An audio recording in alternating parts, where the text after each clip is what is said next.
Welcome back to Alternative Eye Beyond the File, where we step into the stories that challenge us, change us, and demand to be heard. I'm your host, Melissa Phelan, and today's episode takes us into a deeply personal and powerful perspective, not just of survival, but of a father's fight for justice. Joining me is Derrick Hurley, author, speaker, trainer, and advocate, whose life took an unimaginable turn when his daughter became the victim of a horrific crime. What followed was a relentless pursuit of truth, accountability, and healing, not just for his daughter, but for his entire family. In his book, Antigua Justice, A Father's Fight, Derrick shares a raw and unfiltered account of that journey, one that exposes the emotional toll of trauma, the strength of familial bonds, and the urgent need for change in how we confront sexual violence. This conversation is about resilience, about standing up in the face of darkness, and about what it means to turn pain into purpose. Let's go beyond the file.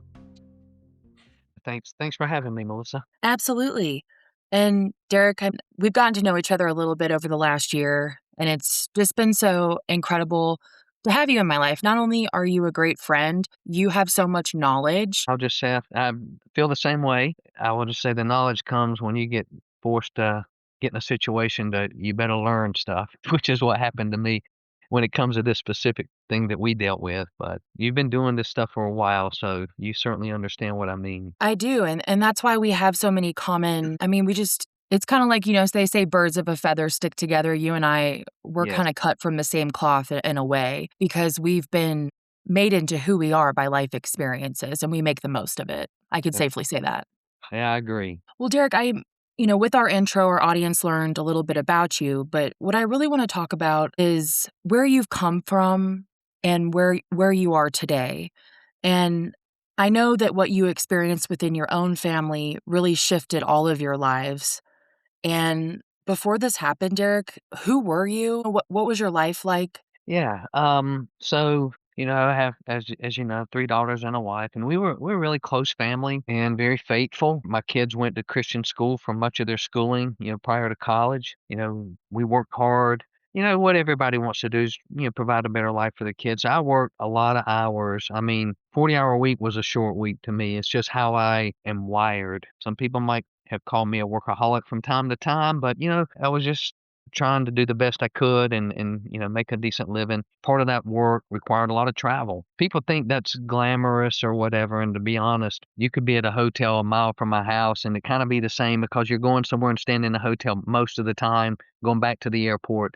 Not so glamorous, but I will Right. say when it came to international travel, I got to do a lot of that. And I think that's a game changer for people because I think it gives you a different perspective. It shapes your worldview. And I always tried to take advantage when I was going somewhere out of the country, especially if I've never been, maybe take a day off and stay an extra day so that I could see some things other than, a business environment that I might be in while I'm there. And, we've always been and still am very much a law and order family. Mhm. Before any of this happened, that's just how we are. And so we've always been big supporters of the police. It's just, before I got into my career field, I thought I always wanted to go to be in the FBI. You have to Uh-huh. remember that back then we didn't have the internet. We didn't have all these easy ways to look up jobs and apply for jobs. And it just wasn't that easy to get into. And then once you've been working in a field a while and start to make some progress and do a little better, and then you get married and you get responsibilities. You just kind of do what you're doing because you're off to a good start, and that's kind of how our life was. I'll even just say I was close with my parents. I was close with my grandparents. I think this family unit is always been significant in my life. Yes. And those values you've carried on, that's evident even through the worst times that a family could go through. You've really stood tall in your family. That's why I admire you so much. Yeah, you just do what you have to do. As a father, they're just things I don't know. I think as we get through this, folks listening will understand, but I'm not gonna sit by and let things go, especially when they're big things. And you just respond, I think, a lot to how you're wired. And that's just how I'm wired. Yes, you are. And that's what makes you stand out to me because there's been so many people that I've been able to, I just especially whenever I talk to somebody that might know who you are, I could only say, "Look at the power of one man." I mean, you're a prime example to me of what one person can accomplish, and you've done some incredible things as far as what you were able to do in Antigua. Yeah, it's, and when it first starts, you don't know what you're about to encounter. I mean, and then there's a lot to figure out, and, the first instinct is, well, you got the police, they'll help you, embassy, they'll help you, all these things, and until you get into it, and it didn't take long to get into it, you find out it's probably gonna require more attention and focus and persistence than you probably planned on. At least that's what happened to me, and I think that's not that unusual. Right. And Derek, what did justice mean before you were forced to understand it personally? What did it mean to you? I think I've said this 100 times, and you hear this all the time, but it's very simple to me. If you do the crime, you do the time. I've Uh-huh. said it over my whole life, and I just feel like that's what it is, and unfortunately, we know it's not that way. There's a lot of complications when it comes to justice. I have a lot of opinions, and I won't, uh, take too much time on that, but I do have a lot of opinions. There's a lot of things wrong.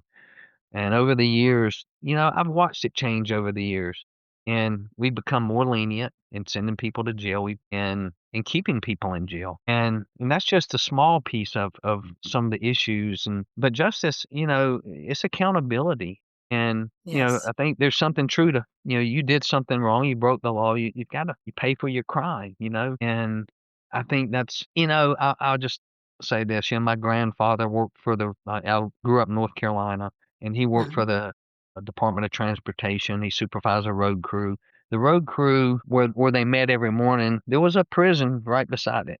There was hardly anybody in that prison. That was the days. Now this goes, let's face it, that's back a little ways, but the reality is that's when they worked prisoners and did all these things, and they didn't have cable TV, and they didn't do all these things. It was hard. And if you've ever seen the movie Cool Hand Luke, it's one of my favorite movies. It's kind Uh-huh. of like that, but that might be extreme example, but the reality is it's just changed, and I think we really need to evaluate a lot of things in our justice system because, yeah, we have laws and we do certain things, but, like everything, time changes things, and it's time to reevaluate.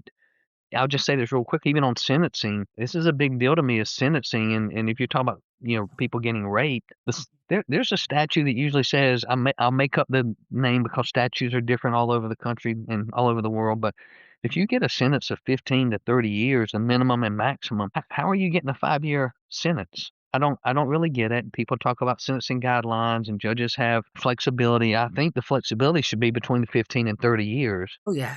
You can't give a year for somebody that's done a serious crime, but it happens all the time. And those are the frustrating things to me in this. But I'm definitely a supporter of police and justice is how we keep order. It's how we keep people safe. It should be a priority to most people. Yes, and you and I share, I mean, you do the crime, you do the time. I mean, that's a perfect It way to is. say it, and I grew up here too, and a few other things, but ultimately, I think it's so important to address that, especially and I'll put something on the screen here, something that came out this week, and we didn't really talk about this ahead of time, Derek, but there was a plea deal that was given to a woman who was on Roblox, and I'm not gonna get into the details of what she was doing, but she was basically coercing a child to hurt children, and God knows what else she was doing, and she had multiple murder charges that she was up against, but then plead out, and she's gonna have time served in 11 months and some change. Yeah, And, I mean, it's insane, and there's a lot of philosophies and understandings and as to why this is happening, but in your opinion, is it because it's just easier to slap these people on the wrist, or what's going on here? And I will tell you, I have spoken to numerous lawyers and just a variety of people in the system, I'll say, about this kind of stuff. And really it starts with the sentencing and it can quickly grow into all these kinds of things. And but that's where I think we need to revisit some of this and get and improve. I don't know because people want to win. And when I say people, I really mean prosecutors. I know Uh-huh. our system's backlogged.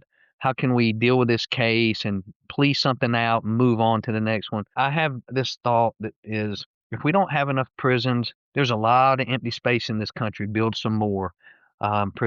People that do violent crimes, kill people, rape people, you know, assaults. If they need to be in prison because that's what the law says, put them in prison. And Yes. I also think prosecutors, they shouldn't be in a situation where they can only take the case if they think they're 99% sure they can win the case. That doesn't seem like justice to me. Not for the victim. It's not. I can tell Right. you. So, yes, I think over time I think we've overwhelmed the system, so we take shortcuts, and that's what happens. I think that's what happened probably in that case. And I'm just against all of that. I honestly would love to see us, circle back, reevaluate. If you're a business and you've been doing something the same way a long time and it works, and then things change and it's not so efficient and effective and all that anymore. You know what happens? People get together and they say, "We've got to improve this process and this system because it's not efficient and effective." But we don't Totally. do that, and I don't understand why we don't do that. It's frustrating, but yeah, I think you can see how I feel about criminal justice system. It's sad, and also I'll just say my middle daughter. The story here is about my oldest daughter, but my middle daughter, she ended up wanting to be a homicide detective from an early age, and Uh-huh. she ended up. We live in Knoxville, Tennessee, but she got a job in Nashville with the Met PD in Nashville. It's a pretty big city, a lot of crime like most cities. And, she started patrol and, she went from that and then she ended up getting tapped to be a sexual assault detective. But Uh-huh. as much as I thought I knew, once you have someone that's inside, you learn other things and it just can be infuriating. Um, and, so there's just a lot of work to do there. I love to see some of these politicians take this on and say, there's certain things we need to improve on. I think the justice system is a good use of our money if we're not just, you know, wasting it. Yes, and holding spending accountable, bringing it more back to the community as far as holding these offenders accountable. I mean, there's a lot of different angles that we could get Mm, into, but ultimately, yeah. something I wanna touch on is, I think, so important what you're talking about is we have an obligation, do we not, to our children, to our neighbors, to ourselves, our families, to it's time to reinvent the wheel because what we're Hmm. dealing with now with these digital landscapes, Hmm. it's out of our control. It's to the point we're so overwhelmed, especially with AI and all of the issues that we're dealing with, and we're just making it a lot easier for these predators to gain access to us. There's no doubt about that. No question. And these predators, people can say, "Oh, it'll never happen to me." I mean, I know I've thought that at points in my life when I was a little bit more naive when I was younger. "Oh, do I miss those days?" But it does change permanently the way that we look at the world when we have been victimized or our family members or our loved ones, a neighbor.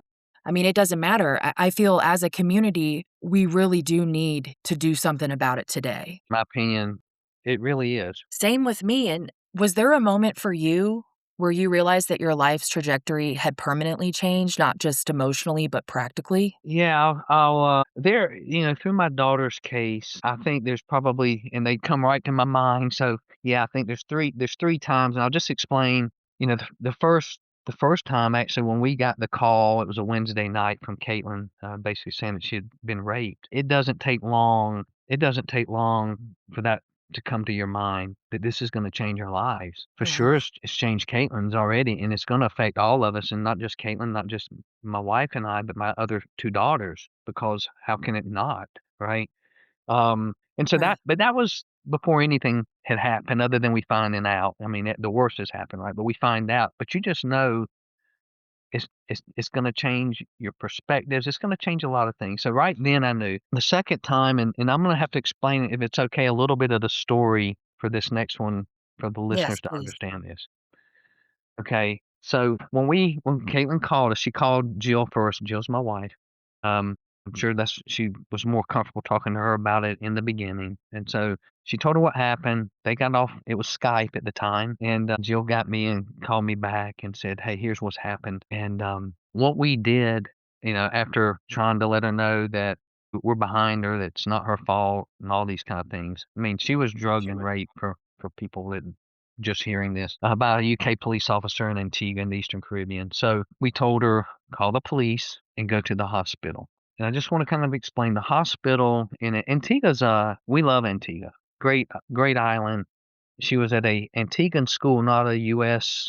Fancy college. She was a nursing student in their college, and she was there for a purpose that I won't go into unless we need to. But so it's a 19-mile island north to south, and it's 14 miles east to west. She lived in the southern part where the college was, and the hospital, there's one hospital, and it was in St. John's, the capital, which is in the northern part.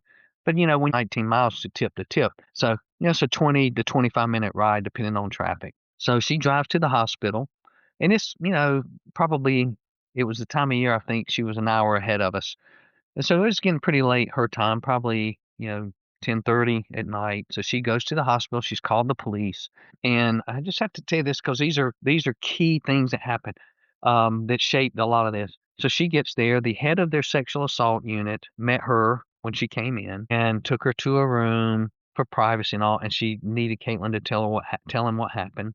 And she told the story. And then he proceeds to tell her that she can't get a rape exam at the hospital. It is the only hospital there, by the way, and which is kind of blows your mind. And so the reason why, so people understand this, is within that island, they have communities, and they've set up a help clinic in the different communities. She lived in the Liberta area, and there's a clinic there, but there's two problems. The first problem is she had been given a date rape drug, which, as you know, they don't stay in your system very long, and we're already probably at the end of that, possibly anyway. And the clinic closes at 4 p.m. and it's by now 11 o'clock at night. So refusing someone that's been raped the ability to get a rape exam at a hospital is it's just egregious. It's unbelievable. Yes. Let me tell you, most people don't even report, much less get a rape exam. It's not easy. It's a difficult process. And then you turn them away. What kind of thinking is that, right? Anyway, that Right. happened. It's an important part of what I'm about to tell you. And he did say, she explained, she worked as a nursing student in that clinic that's near her house. So she said, look, I worked there as a nursing student. I'm not going to get this exam in that clinic. And he says, I'll get back to you. I'll work something out. Just take notice, Wednesday night.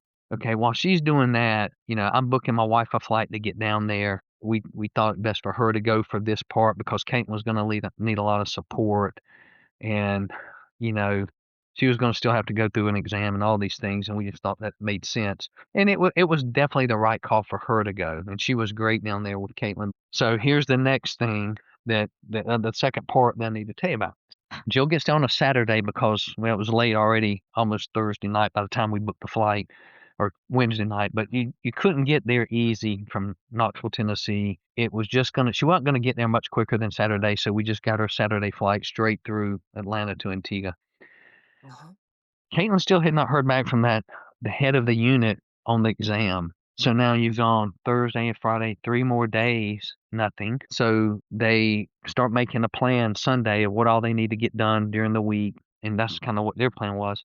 And Sunday comes and Monday comes. So the first thing they did was call the head of the sexual assault unit, got his voicemail. Then my wife calls the consulate. So the embassy for Antigua's and for the Eastern Caribbean's in Barbados, and in the other islands, they have a consulate to help, U.S. citizens with whatever they need help with while they're on the island. Right. So she called the consulate and said, here's what's happened. We don't know the laws here. We don't live here. My daughter's in school here.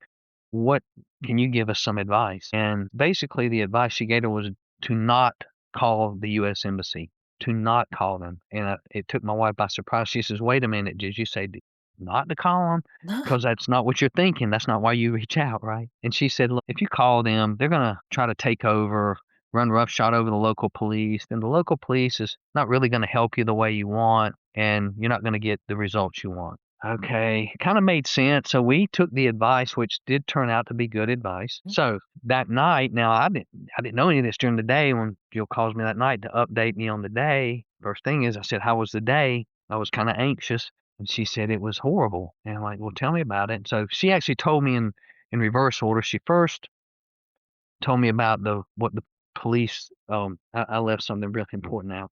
Not only did, well, no, that's right. I'm sorry. So they went and met with the police. I didn't tell you this part yet. And, he makes Caitlin tell the story again. He had already told this exact same person on Wednesday the story. Now she's got to tell it again, and we know that's not good practice. Right. By the way, it wasn't the formal statement. She's going to have to do it again the next day at the police headquarters to be a formal statement. So now she's going to have had to tell it 3 times already. But my wife was getting a bit perturbed because it felt like it's just too lackadaisical. And she finally said, look, my daughter's been drugged and raped. We need to get on this and start doing something. And keep in mind, no investigation had really started. Nothing had happened. They did make sure the guy had, that was the hotel he was at, that he was gone and all that, because he did get off the island before we could get him. And he sit there with, here's the victim and her mom, and he said, nothing's going to come of this because Antigua doesn't extradite. And yeah, and that's the worst possible thing.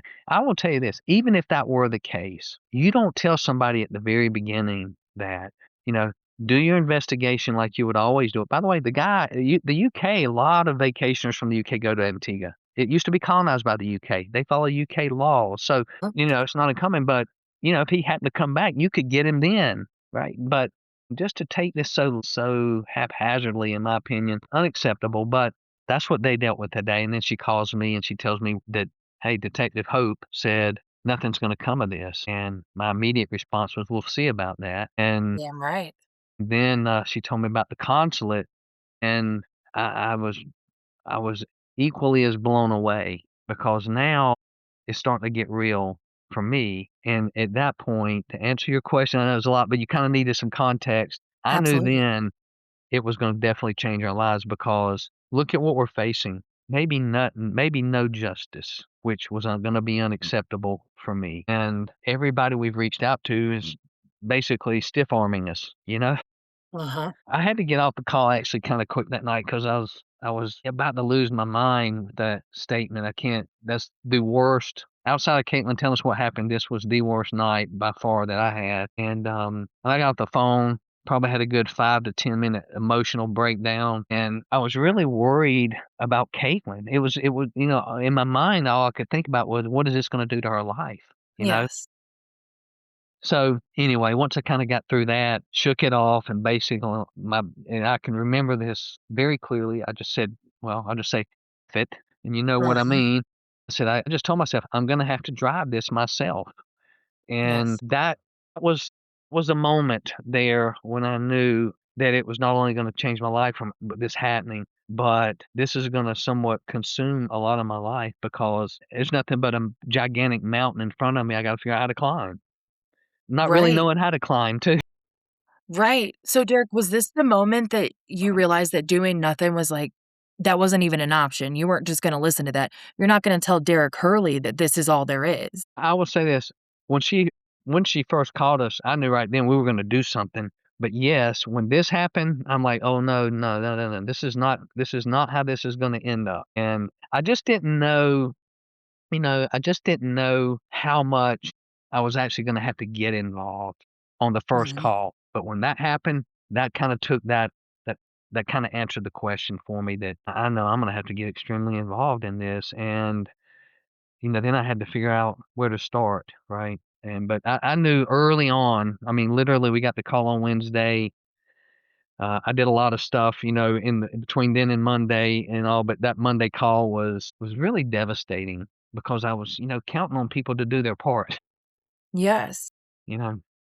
And you imagine, I mean, I know before I was a victim of crime, and I've seen quite a few in my life, you're gonna be guided to, in this system, that as a family, maybe you would just have to show up and be there, right? And Mhm. just make sure that the voice of your loved one is heard, for example. In your situation, Caitlin, you just wanted to be there to support her, make sure that you had her back through this process. And Mhm. then before you know it, I mean, not even doing an examination for how many days, like, that forensic evidence is gone, and a lot of it can be. And then it's just like, I think that it was pretty evident that the system was not set up for you all. I mean, would you agree on that? Yeah, I would definitely agree. And once that Monday night call about the embassy, and then nothing would come of it. I mean, my options weren't looking really good at that point, because and I knew it wasn't going to be easy. And I'll tell you that for a short period, that justice just kind of seemed hopeless. But that's when I dug in.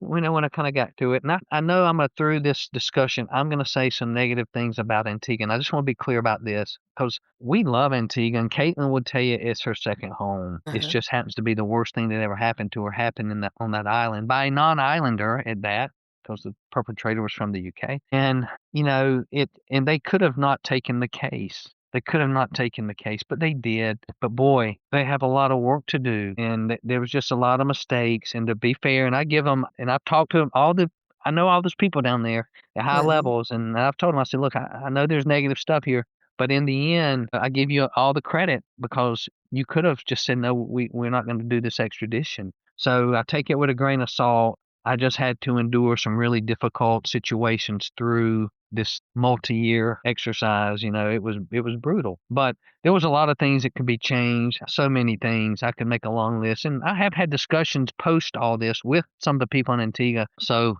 but I can only hope that, and just so people understand, they had never done an extradition to any westernized country. Basically, no island in the Eastern Caribbean had ever done an extradition. They had just done Right. things within the islands, and that's the extent of it.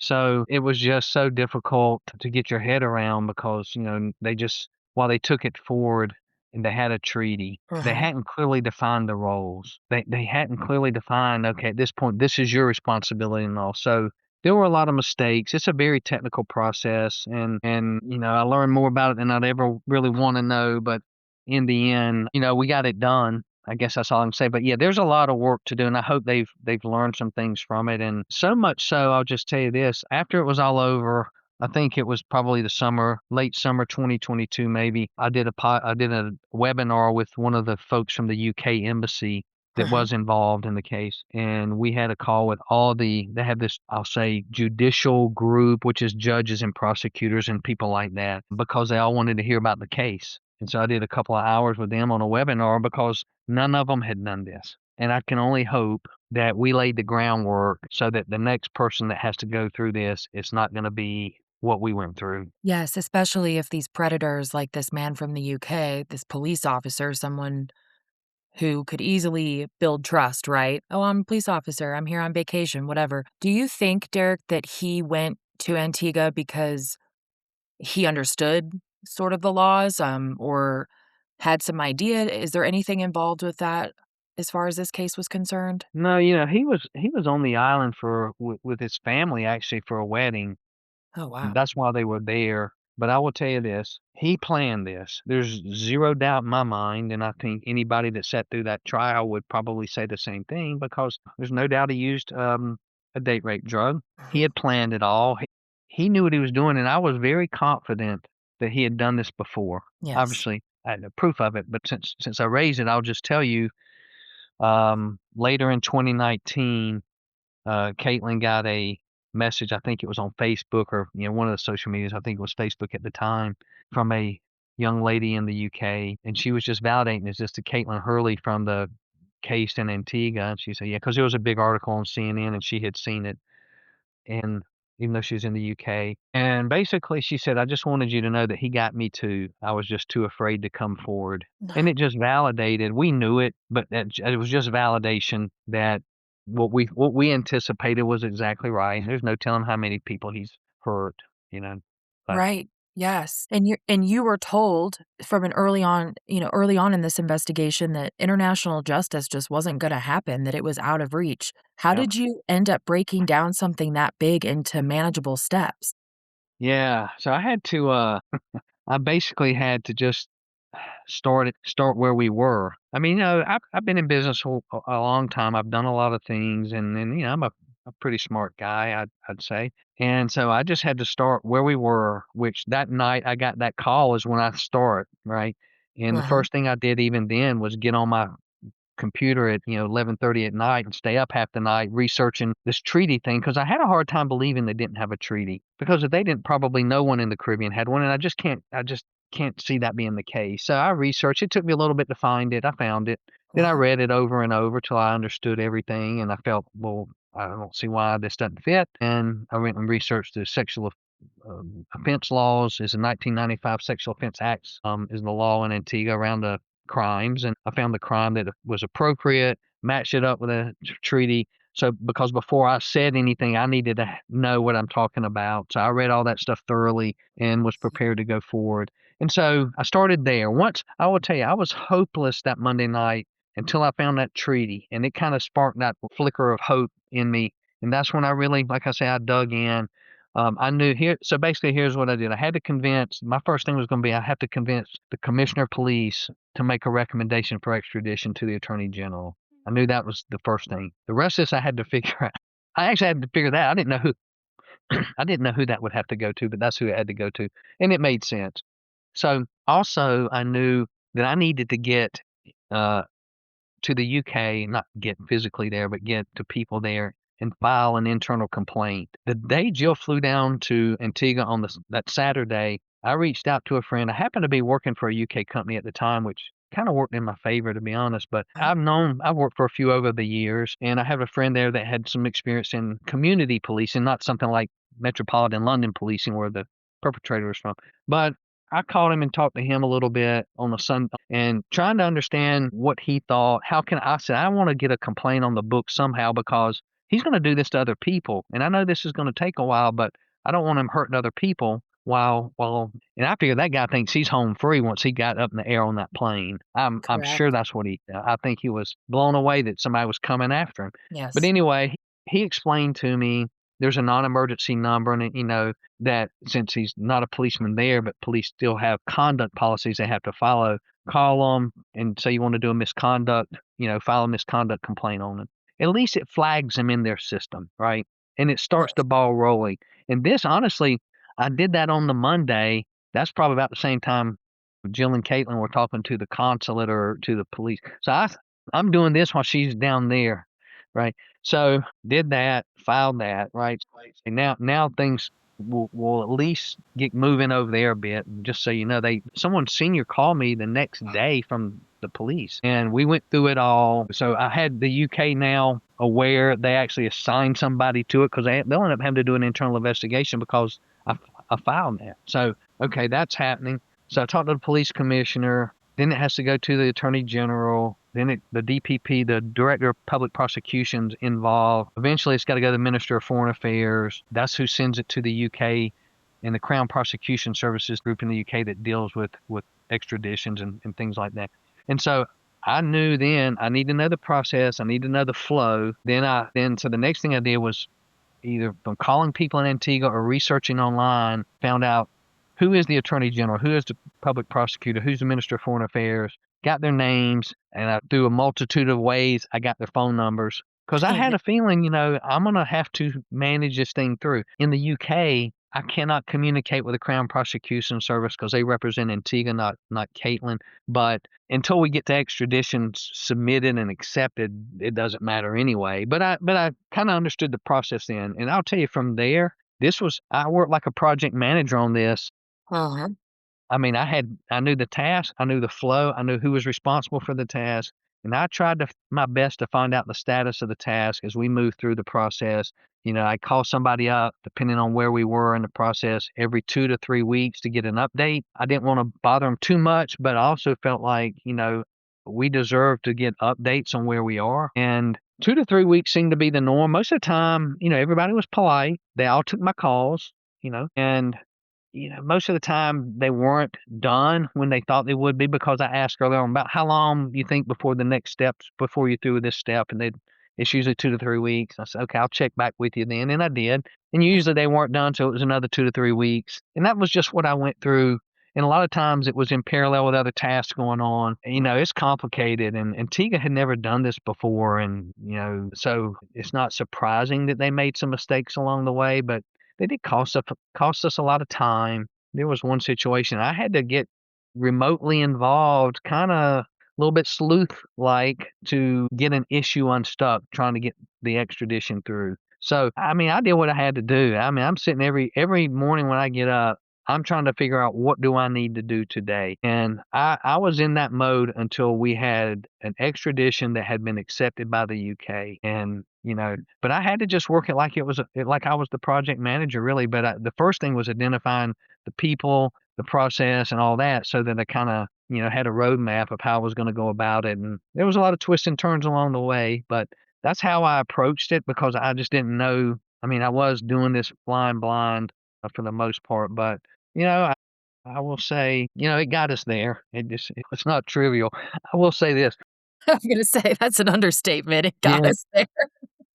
I will say after the trial, one of the senior Antiguan police officers that I had to deal with a few times told me, he said, "Mr. Hurley," he says, "you're one of the most determined and persistent man I've ever met in my life." And he was not a young man; he was older than I am. So, but people down there, because I had to be, I had to Yes, you be. You did. know why? Because it mattered to me. This was the most important thing in my life. And they're doing their jobs, but because, once the police did their job and it moved on, like I say, things weren't just it's not like they'd gone through the process, everybody knew what to do, and it got stuck, and it was so much back and forth, and it was challenging. But, there's no quitting me on something like this, and that's just how it went the whole time to the end. Derek, what really stands out to me that I think is just incredible is that all of your life experience, love for family, your values, your business mindset, your project manager hat, all those things really paid off. And I feel, Mhm. sometimes, I mean, I believe that things happen for a reason, not necessarily these terrible things. We can't really assign a reason. But what we see, people are forged in fire. And in Mhm. this situation, I know that Commissioner Robinson, because whenever I was reading your book, and for our audience, I have it here on the page. You can see it. Please read it. It's amazing. But Commissioner Robinson, you had said, was a person that really kept you sane through the process because he really felt for you guys. And I just want to ask, knowing that, did that really help, you know, especially in times where, I mean, I'm not going to say did it really help, but ultimately in times where it could have been hard to stay focused, the process slowed down. There was a lot of uncertain areas, isolation, all these things that you're feeling. Was having somebody like that involved, in your opinion, just did that really keep you strong in this, do you think? Yeah, there's no doubt about it. I'll say the first time I spoke with him was, it was about 2 weeks in, and I talked to Corporal Forbes, who was the officer that was, doing the investigation. Super super good guy as well. Once we got off to the senior guy, it got a lot better. Corporal Forbes was very very much a trauma informed. I think it's a lot of who he is anyway. He's a good guy. He's got a daughter, so he was very supportive of Caitlin, checked on her some. So that helped right off because Caitlin was, a bit of a mess, as you can imagine. He told me, I said, "Where are we in the investigation?" He said, "Well, we're pretty much done. It's all turned over to Commissioner Robinson." Never talked to him, any of that. But obviously by this point I knew about the extradition wasn't that you can't do it, you just have not exercised it before. And so I called him and I had to, got his number, called him, and he was, as soon as I told him who I was, he knew who I was. And he said, he was so empathetic and supportive, and he is a very intelligent man. I mean, he's a lawyer now. He ended up getting out of that, and he's a lawyer, so he's a very sharp man. But yeah, he keeping me sane is just an understatement. Once he passes it on, it's really kind of out of his purview. But they all communicate a lot. The attorney general and the prosecutor and the police commissioner. I mean, they interact on a lot of things. And so he would give me advice if I called him and said, "What do you think here?" He would give me thoughts. Never anything that was not above board or anything like that. He was just trying to support me a little bit. He did feel for me. He had no doubt that Caitlin was raped, and he knew, as knowing, hey, I'm the father and all that. I can't say enough about him. I still keep in touch with him. Good.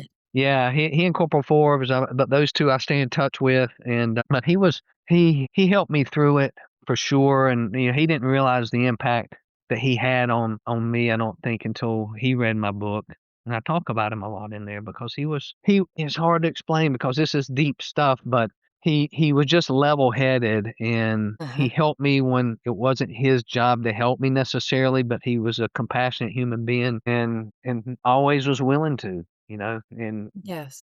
so, he was just, I can't say enough about him. That's all I could.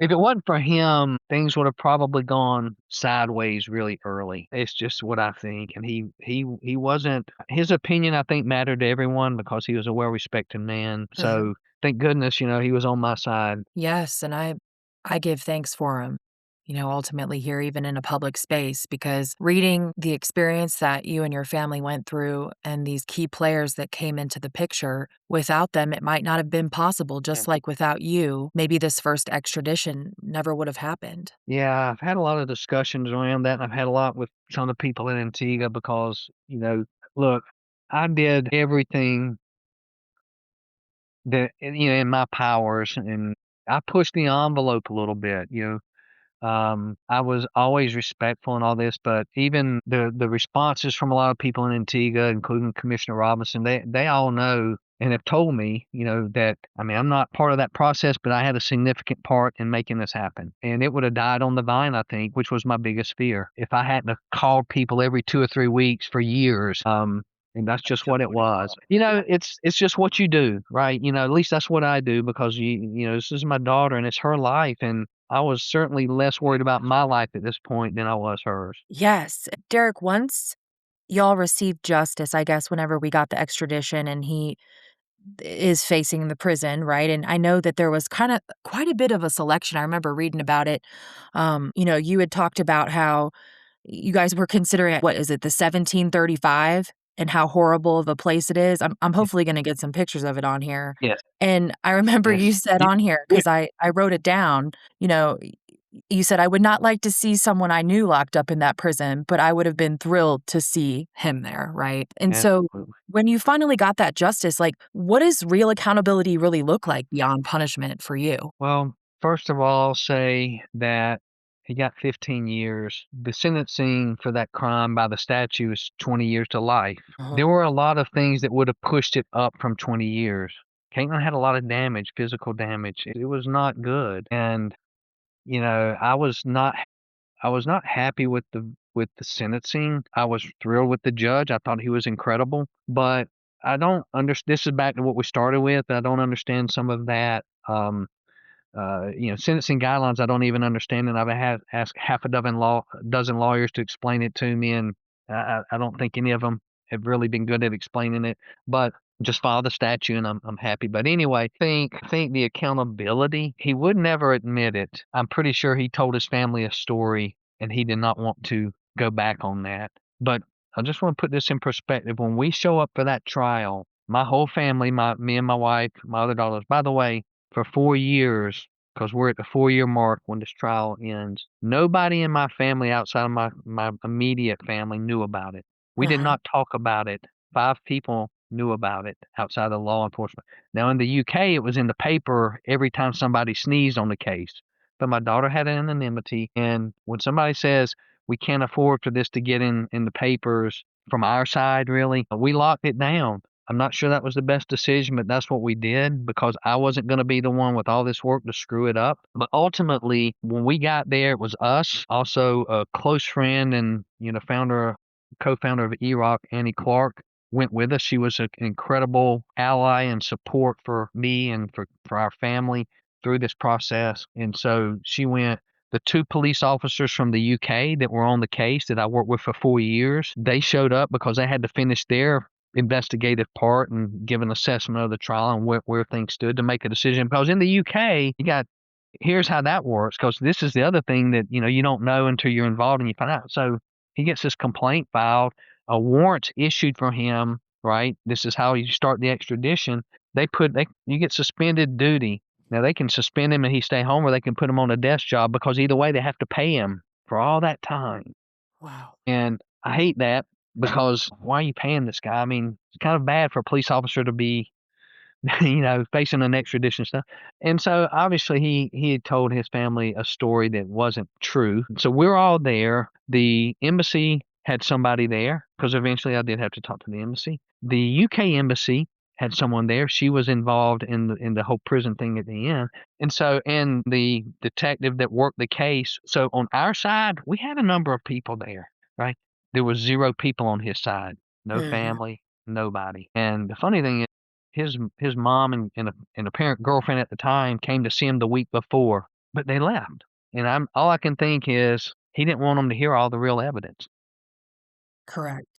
Anyway, so to me, he will do his time. But for me, this goes back a little bit to my faith, but he's got to own up to it at some point. Yes. To be accountable, you gotta take it on, right? He did it, and he should own up to it. And because, as I've said many times, the only way out for him is to admit it, to not necessarily to me. I'm pretty sure he had done it either way, but he needs to do this. I'm a Christian. You confess your sin, you repent, you do these things and ask for forgiveness. For me, I think he should at least admit what he did. I don't need forgiveness is between me and God. It doesn't have that much to do with him, frankly. Correct. Yes. So, but at least, that from an accountability, he lost his job. He's in prison for, he got a 15-year sentence. He has to do 11, and I'm pretty sure that's all he'll probably end up doing. But I think what's missing from in the end is him just to admit it and say, I made a bad mistake. I'm sorry, and and move on. I think that would be better for him and us, but I don't expect it. And I'm okay with that. Well, and Derek, when he is released ultimately and goes back to the UK or wherever hell he's from, is that going to follow him back there? Is that going to be on his record? I mean, how I does that think he Well, it'll be on his record, and he will have to be on a registry.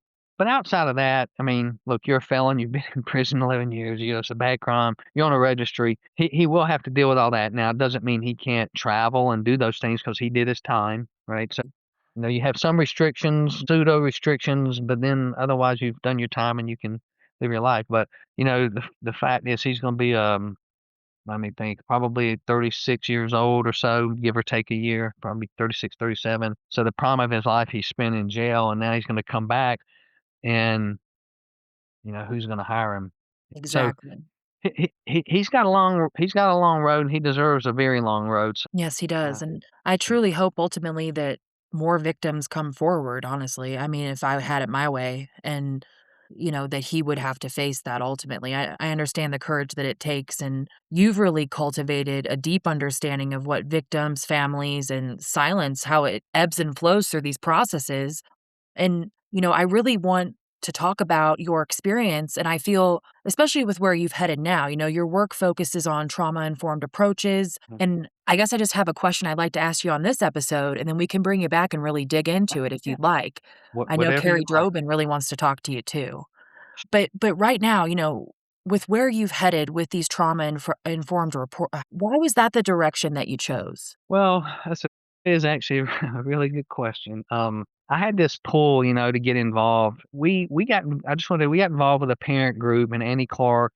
This is how once I got in touch with her, she had formed a parent group. There's a private group, and everybody had kids that had been sexually assaulted. It was a little bit helpful for sure. Because they understand they're going through similar but different things with their child, and that was really helpful. And then I just started realizing, here's the thing I hadn't mentioned on this call, but we first thing we did was start getting educated, and I was almost embarrassed at how uneducated I was on how pervasive this crime is in the United States, much less the world. And I Yes. mean, just to put it in perspective, at the time, and this was 2015, the statistics was 0.6 of 1% went to prison.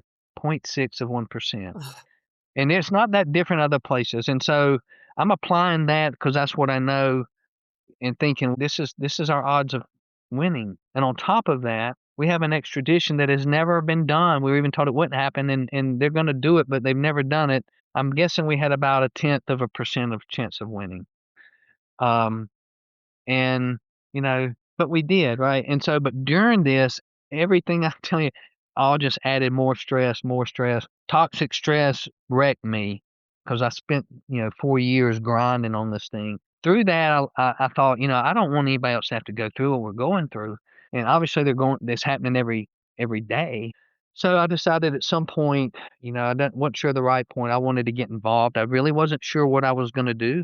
I just knew I wanted to get involved. But I kind of waited until the trial was over because I wasn't sure how I was going to feel if we didn't win, and I needed to get over that hurdle. And so when we won, what really happened pretty quickly was Caitlin, even on, I think, traveling back from Antigua from the trial, decided to give up her anonymity, and we had a long discussion about it. And I said, I'll support whatever you want, but just think it through because you can't. Once you unwind it, you can't wind it back up. There's going to be a lot of troll people and haters. The more as you speak out, it just comes with it. But she Yes. says, no, I didn't do anything wrong. I'm not going to carry the shame around, and I think we need more people out to speak out. So CNN was at our house during the sentencing and all that, did a big story, and that's when we had to tell everybody before that article came out and became public because, like, I mean, my mom didn't know, my brother didn't know. I mean, this was all of us. We're all calling people. So I just thought through all that process, like what people go through, and I decided at that point I wanted to write a book, maybe because I took notes relentlessly, names, times, places, discussion, who it was, what's the follow up. I mean, that's part of that whole project management thing I was talking about, and I kind of had the story through my notes. I just needed to really write the story around it. And I talked to Caitlin and I said, look, I have a concept of a book. Would you want to write a book with me? And at first she said, yeah, because I thought it'd be great to get her, the victim's perspective of this, and then me as the father and her advocate, because after week 3, I became the contact and the advocate for her through the rest of it. And I thought it would just be a really interesting take because the story itself, as you've read, it's a pretty compelling story. Many people say you ought to try to make a movie of it, but I'm not a movie person. I don't know how to do that. But anyway, it is a compelling story, but I'll tell you, I didn't write it to be an author. I didn't write it to sell books. Those are just nice things maybe. I wrote it because I had decided at that point, at the right time, once I release this book, I'm going to stop working in my 37-year career and I'm going to get involved. And I jumped in at the end of 2023, I was done working in my career. Look, I was 58 years old and now I've had a pretty good career and I've done pretty well. And that's what really afforded me the ability to do this, but it's scary. It's a long time to retirement age. So I decided to do it, and I started off working with a nonprofit just on projects and things when they needed help out of Nashville called Operation Light Shine. And they do sex trafficking and child sexual exploitation. And what I really thought was, look, I'm extremely knowledgeable on sexual assaults, but I also thought there's only maybe so many avenues. I really didn't know what I didn't know at that point. So I kind of thought anybody that's part of it. So obviously human trafficking, sex trafficking, and child sexual exploitation is the whole nexus is around sexual assaults, right? So I started with them. They're great people, do great work. Then I started doing some stuff with RAIN out of DC, which is the 24/7 hotline. It started kind of growing. I had some along the way. People said, "Why don't you just come to work for us?" And I said, "Look, I don't think so. I'll keep helping you for free. That seems like a good deal for you." But because, and the reason is, I wasn't really sure where I could add the most value. What can I do to add the most value? And that's because, I only have so much time to make an impact, and I wanted to do what I could do. And so through this period, and I just want to mention this, it's important, we were struggling. Caitlin had been in therapy on her 3rd therapist for 9 months. And I'm a typical guy on this. I don't want to do it until I got called out by somebody I highly respected that I needed to get therapy. So, so I did. But I tried traditional therapy, did not. 3rd time in it, I said, this is going to be my last appointment because I wanted to talk about the hard stuff, and they go the long way around, and I wanted to get to it. Right. I was talking to a friend of mine in the human trafficking space, and she said about it, and she is in more of the healing space of it, right? She works with victims, and she referred me to someone that does something called trauma incident reduction, and it's a methodology. It's not like you're a psychologist or something to do it necessarily, and that was invented after the Vietnam War to help all these soldiers who come back. And so it had a high success rate. And so I did it and I started doing it. After the first session, I felt way more energetic than I had in a long time. And I thought something's happening. And I couldn't really understand why, to be honest. After my second session, I felt the same. And I asked Caitlin if she wanted to try this because I thought she was a little bit annoyed all that time. She hadn't gotten into hard stuff either after 9 months. I'm like, so she said, yeah, let me try it. Long story made short, in 6 sessions, and the sessions were 90 minutes to 2 hours long. 6 of them I was done. 6 of them Caitlin was done. 5 of them my wife was done. So it profoundly changed our lives. And I got so interested in the trauma because he explained a lot about how trauma works in your brain that I went and took courses on trauma and what it does to you, and then the trauma-informed approach, because what stuck in my brain, Melissa, was Antigua needs some trauma-informed approach training because they did so many things wrong. Oh, yeah. And so I went and did all that and passed all the stuff and built my own slides around it because I like to present. I've presented most of my life in the business world, and I know how I like to do things. So I built it up. same information, but as in my own way. And I called some people in Antigua, and in in December 2024, I flew down there and taught first responders, and it wasn't all of them. I'm trying to get back down there.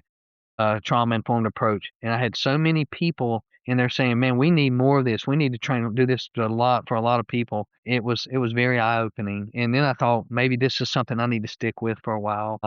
That's And I'll right. even yeah, and so that became a big thing to me. I spent a lot of time trying to talk about how to, preventative things to keep people safe, and I think those are still important, and I still do it because no matter what we could do to change behaviors, it's always gonna happen because it's happened forever. So you need to know how to keep yourself safe, and I would encourage people, don't think it might never happen to you because the rates of this is extremely high. And then, so I've done that, and then, I've spoken a bit, and I really been trying to find my way. I do think the trauma stuff is something I'm really interested in, and I just spoke on this, and I really took my training materials and spoke at a conference with a lot of the same material, and it was up in, South Dakota. This was in December with the Lakota tribe. I think I was the only non-tribal person there, and they put a conference on, some missing and murdered women's conference, and we went through all this trauma because they have more trauma than any ethnicity in this country. And I'd been up there the year before to speak, and I spoke about our case and some of the things, and I got to know a lot of the people, and they invited me back, and we had a long thing on trauma, and we're already planning the next thing because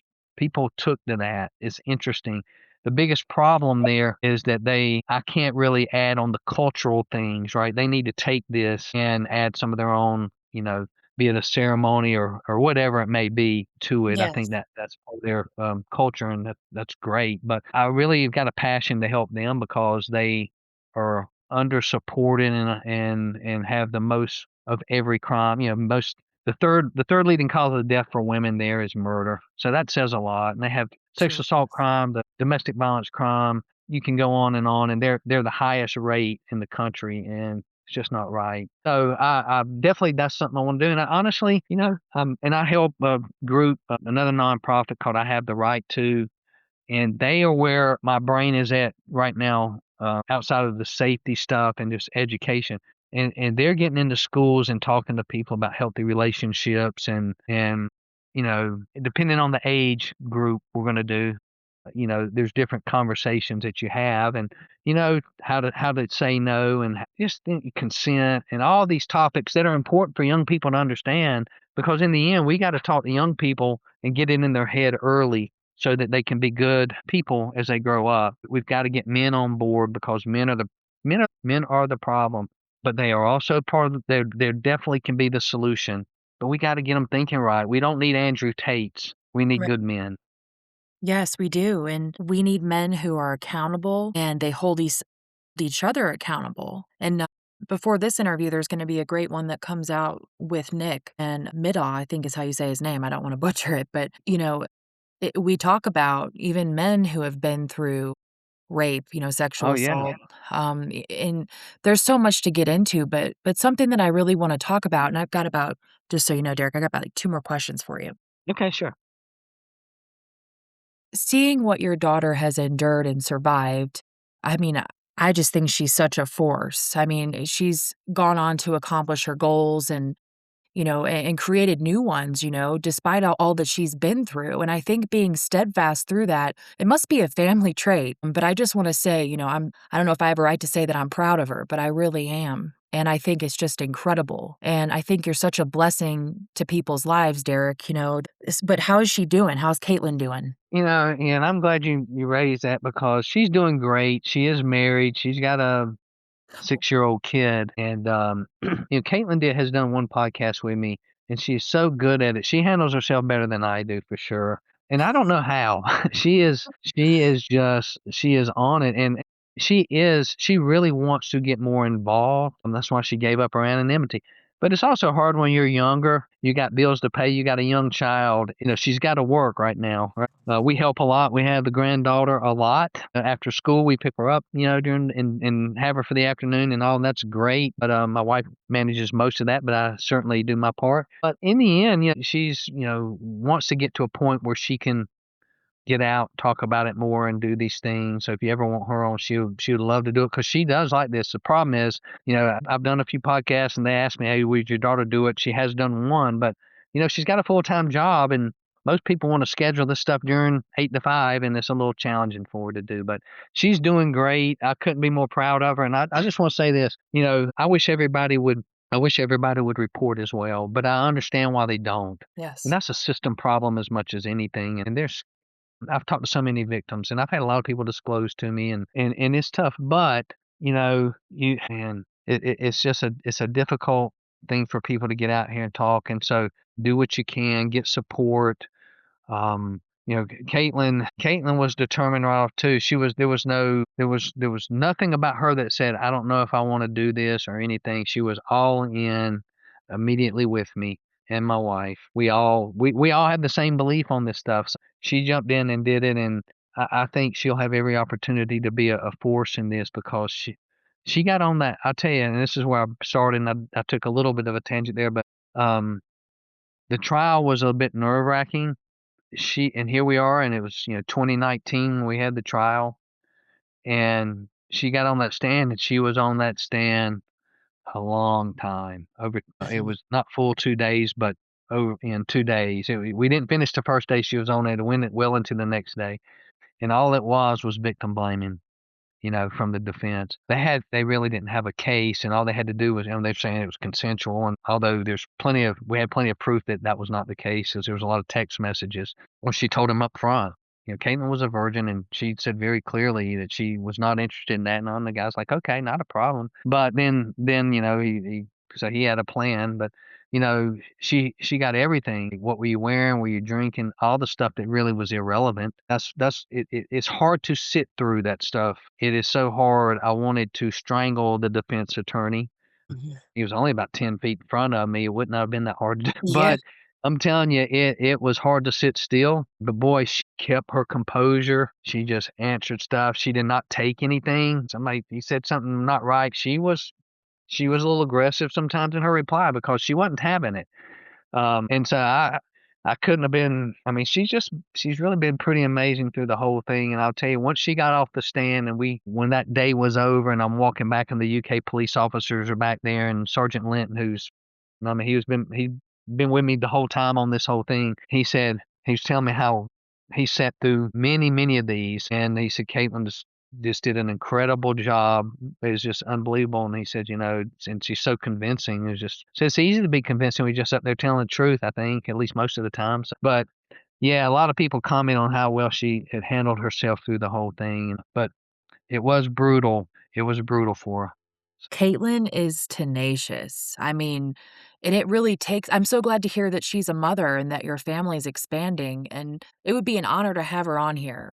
And ultimately, for her to have to relive that over and over and over again, when you could just videotape it the first time or something, right? It's just like, why do we have to keep we re-traumatize people over and over again? But one thing I want to ask you to close this out, Derrick, today, and we could get further into this, which I would love to. I think there's so many issues that you have the lens and understanding that we can look through with our audience. But what would you tell someone who feels overwhelmed by injustice and doesn't believe that they matter, Derrick? And that's a great question. And I have had calls when I think people were in that position. And first thing I would tell people, if you feel like it's too much, and anything like this, and it could be other things too, but sexual assault, let's just keep it there for a sec. Look for an advocate. Look, there are a lot of good folks out there. And anybody that hears this, you can find me very easy, and I'm easy to get a hold of. And I take calls all the time, and I'm happy to do it, and I stick with people because it's important. I just would say, don't give up. Look for an advocate or an organization. You got a 24/7 hotline if it happens to be this. And even if it's the parent, call it, because they can connect you to other folks that can support you. You need support through this. And that's one of those, I did a lot of things right here, but the one thing I'm not sure I did for myself right was get the support and the help that I needed. Yeah, I'd say that's probably a pretty fair statement. I was trying to think through to make sure I wasn't wrong, but no, because this impacts you, and it doesn't just impact how you think about things in life. It has a mental impact. It impacts your body. You don't realize it, but for me, the trial ended in a guilty verdict 4 years to the date of the crime. I didn't know that going in that last day when we knew the verdict was going to come that day. I did not know that. But one of the police officers came by before it started and said, "Mr. Hurley, it's going to be a good day. It's going to be guilty." And I said, "You really? Why do you think?" They said, "Man, it's just a sign. It's 4 years to the day." I did not even know that. Wow. None of us ever thought about it or mentioned it. But, it's that's a long time. And what I learned through the whole trauma education and training and all this is toxic stress can do bad things to you, and it increases your cortisol levels so bad. At one point, I got a call from Commissioner Robinson. I had just been talking to the Attorney General, Benjamin, and then shortly after, and I almost got believe me, I didn't get more than 5 calls over 4 years from Antigua. It was always me calling them, and that's fine.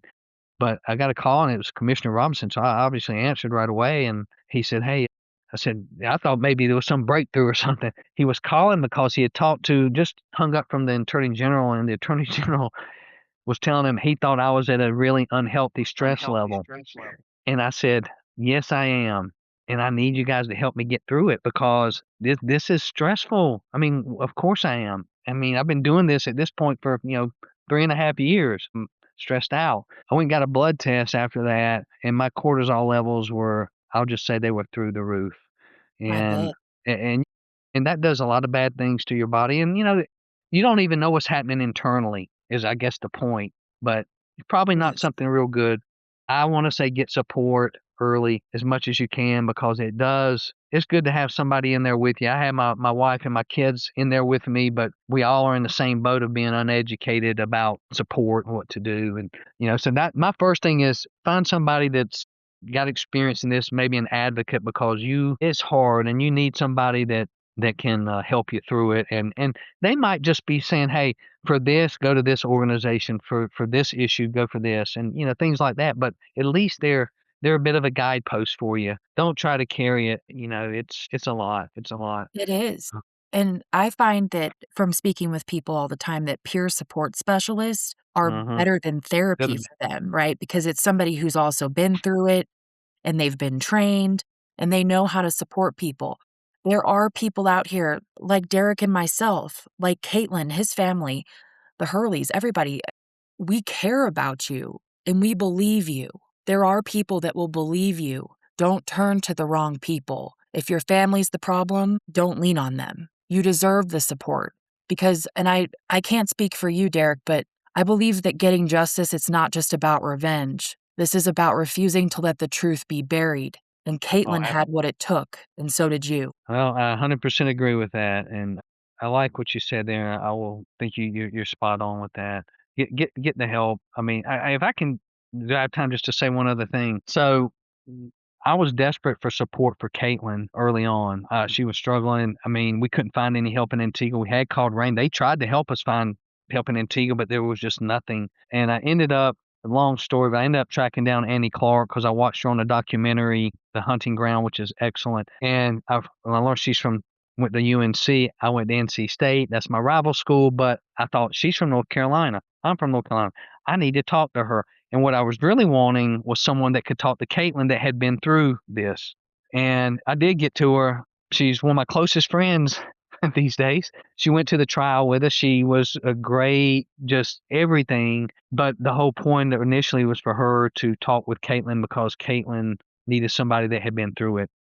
What we learned when she came home, but in between trimesters, the first time we had her set up for an appointment with a therapist, and that therapist had been through it, and she had a great experience. And the next time she couldn't get the same person, she got another therapist, and it wasn't as good. And she told me after, and I said, "How?" She said, "Well, it was okay, but that other lady had been through a similar, she had been sexually assaulted, so you can relate at a level that I can't understand.